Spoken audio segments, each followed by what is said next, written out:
इतकी सुंदर फुलं बघून तुमचंही मन नक्कीच प्रसन्न झालं असेल. तर इतकं सुंदर दृश्य बघून मीही माझ्या कामांना सुरुवात करत असते. तर आता ही बॅग घेऊन कुठे चालली हे तुम्हालाही पुढे सांगतेच.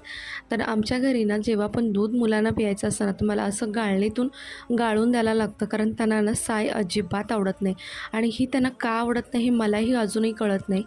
त्यानंतर इथे सगळं आवरून मग आम्ही दोघं निघालो होतो आणि बघा ह्यांना किती जास्त झोप येत होती, तरीसुद्धा मग आम्हाला जावं लागलं. काही साड्या मला ना ड्रायक्लीनला टाकायच्या होत्या आणि लोलोच्या स्कूल संदर्भात एका ठिकाणी जायचं होतं. त्यानंतर घरी येऊन आम्ही सगळं आवरलं. आज दिवस थोडा निवांत होता, काही शूटही केलं नाही. मुलाशी संध्याकाळी मस्त लुडो खेळत बसली होती आणि मी काढून बसलेला हा सगळा पसारा.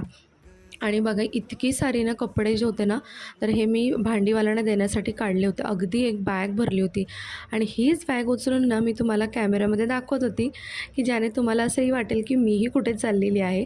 तर असं होतं आजचं रुटीन.